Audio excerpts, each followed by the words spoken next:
ফজরে উঠতে দেরি হলে ফজর নামাজ কখন কিভাবে পড়বেন ভালো করে মনে রাখেন।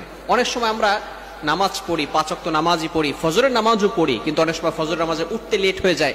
এই নামাজটা কখন কিভাবে পড়বেন?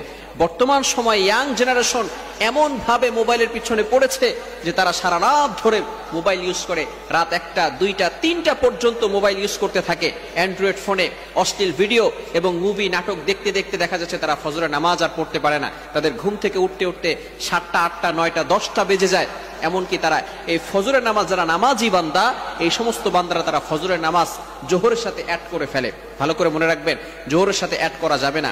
যারা 5 ওয়াক্ত নামাজ পড়ে, ফজরের নামাজ পড়ে, হঠাৎ করে যদি একদিন দেখা গেল যে সে উঠতে পারে নাই, সে ঘুমিয়েছিল, এই ক্ষেত্রে সে কি করবে? হাদিসের ভিতরে আসছে, বুখারী শরীফের 597 নম্বর হাদিসে রয়েছে, আল্লাহ রাসূল সাল্লাল্লাহু আলাইহি সাল্লাম বলে দিয়েছেন, মান নামা আন সালাতিন, যে ব্যক্তি